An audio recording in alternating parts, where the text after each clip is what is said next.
देखो बहुत दिन हो गया, काफी दिन से आप लोग इंतजार कर रहे हैं आरआरबी एनटीपीसी अंडर ग्रेजुएट का एग्जाम डेट का। और एग्जाम डेट आप सभी का आ चुका है। और सबसे बड़ा बात है ना, एग्जाम जो डेट आया है वो थोड़ा अजीबोगरीब है। अगर एग्जाम डेट का आपको बताऊं ना तो पता है 7, 8, 9 ये 3 दिन एग्जाम होगा मई में। इसके बाद मई में आपका एग्जाम नहीं होगा। अब जो एग्जाम होगा वो जून के महीने में होगा। बाकी बचा हुआ एग्जाम यानी 13, 14, 16, 21 यानी 7 दिन आपका एग्जाम होगा आरआरबी एनटीपीसी अंडर ग्रेजुएट का। 3 दिन मई में और 4 दिन आपका जून में। अब वीडियो स्टार्ट में सबसे पहले एक बात आपको क्लियर कट कर दे रहा हूं। देखो, अगर आरआरबी एनटीपीसी अंडर ग्रेजुएट में रिजल्ट चाहिए ना, आपको बाबू 80 लेकर चलना है। अगर ग्रेजुएट लेवल का जो एग्जाम हुआ चंद दिन पहले, अगर उस लेवल का पेपर अगर आ गया ना तो 80 से नीचे पर भाई बात नहीं बनेगा। ये एकदम स्पष्ट है। और इतने दिन से आप लोग तैयारी कर रहे हैं तो मैं आपको पहले भी बोला था ग्रेजुएट लेवल के एग्जाम से पहले कि मैथ रीजनिंग घिसा पिटा आएगा बाबू, एकदम हलवा आएगा। आज भी बोल रहा हूं कि देखो अंडर ग्रेजुएट में ना मैथ रीजनिंग बाबू घिसा पिटा आएगा। ये 60 क्वेश्चन रहने वाला है। घिसा पिटा का ये नहीं मतलब कि आप 40 उठाकर लेकर आओ। आपका टारगेट होना चाहिए 52, 53, 54, 55 नंबर। और बाकी का बाकी सारा जो गेम है, रिजल्ट बिगाड़ेगा या बनाएगा, वो सारा खेल आपका जीके का होगा। और जीके में मैंने आपको जितना RRB NTPC CBT 1 graduate level में बताया ना उतना ही पढ़ना है। 2-3 टॉपिक और ऐड करना है। आपने देखा भी होगा जितने लोग भी ग्रेजुएट लेवल का एग्जाम देकर आ रहे थे या आंसर की के बाद भैया मेरा एग्जाम निकलेगा 77, 78, 83 अटेम्प्ट कर आए और आंसर की आने के बाद भी उनके रॉ मार्क्स मैंने आपको दिखाया। एक बात याद रखना जितने लोग भी देख रहे हैं, देखो जो इस बार एग्जाम में ना साइंस का बाबू महत्व बिल्कुल नहीं रहेगा। जैसे ग्रेजुएट मैंने बोला था, अंडर ग्रेजुएट में बोल रहा हूं कि साइंस आपको बहुत नहीं पढ़ना है, छोड़कर ही चलना है। लेकिन बाकी हिस्ट्री, ज्योग्राफी, कंप्यूटर, स्ट्रैटेजी के पॉलिटी, करंट अफेयर पढ़ना है।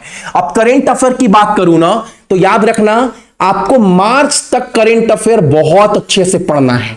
अब आप बोलोगे भैया फरवरी तक तो आपने दिया है करेंट अफेयर और आपने दिखाया भी था कि करेंट अफेयर के बहुत सारे क्वेश्चन नोट से लड़े थे ग्रेजुएट लेवल में, लेकिन मार्च का आपने अपडेट नहीं किया है। भाई आपको पता है 3 से 4 दिन भाऊ फीवर था, एसी भी नहीं चला रहे, बुखार लगा है, बोल रहा हूं अलग बात है।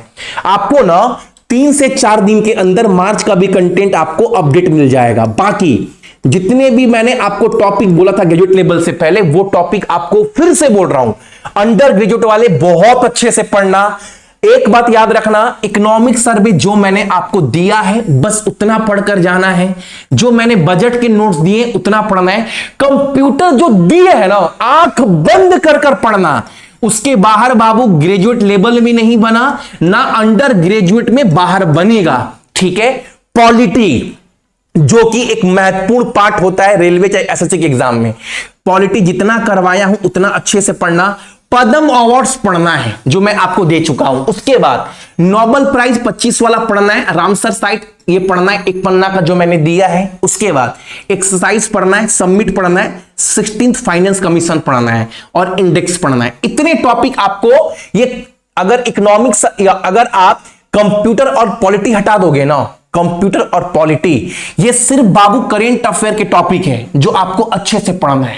ये और सब कुछ दिया है, कैसे लेना है बताऊंगा। उसके बाद अगर बात करूं जीके को लेकर, जीके वाला सेक्शन अगर मैं आपको दिखा पाऊं, जीके के सेक्शन में ना आपको जो पढ़ना है जीके के सेक्शन में, ये टॉपिक मेन आपको पढ़ना है जीके सेक्शन में। ये वाला, ये आपको जीके बहुत अच्छे से पढ़ना है वाला सेक्शन। जीके में ना ये बहुत अच्छे से आप सभी को पढ़ना है, अच्छे से देख लो। जीके में बाबू बहुत कुछ मैंने नहीं बोला है, मैंने सिर्फ इतना बोला है पंचायती राज पढ़ लेना। ग्रेजुएट लेवल से पहले बोला, हर शिफ्ट में क्वेश्चन बना है और जितना दिया हूं उतना ही पढ़ना है। जनगणना, पंचवर्षीय योजना, ये वाला, revolution, tribal revolts, Indian national Congress, governor general, महत्वपूर्ण आयोग, ये वाला, ये वाला, ये वाला, ये वाला, बस। और जीके का मैंने जो 3600 क्वेश्चन दिया है ना, उसका सिर्फ पार्ट 4 पढ़ना है, पूरा 3600 क्वेश्चन नहीं पढ़ना है। और जीके के 3 बजे वाले क्लास, जो 29 क्लास मैंने आपको दिया है, करवाया है, और जिसका पीडीएफ मैंने प्रोवाइड करवाया है आप सभी को, ये आपको अच्छे से पढ़कर जाना है।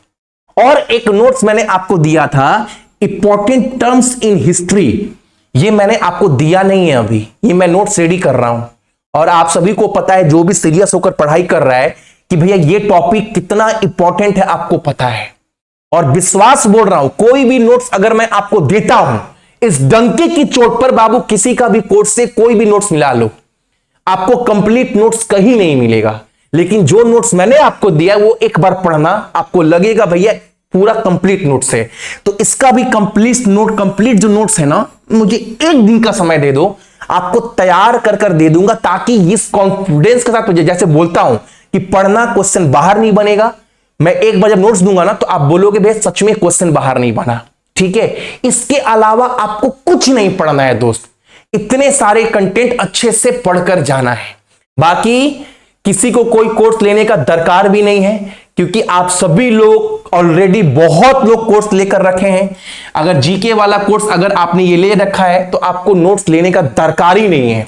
या फिर आपने अगर आरआरबी एनटीपीसी ब्रह्मास्त्र वाला कोर्स अगर लिया होगा, तो भी बाबू आपको कोर्स लेने का दरकार नहीं है। ये हर एक चीज जो मैं आपको बताया हूं वीडियो में, वो हर एक चीज आपको आपके कंटेंट में मिला होगा। ठीक है।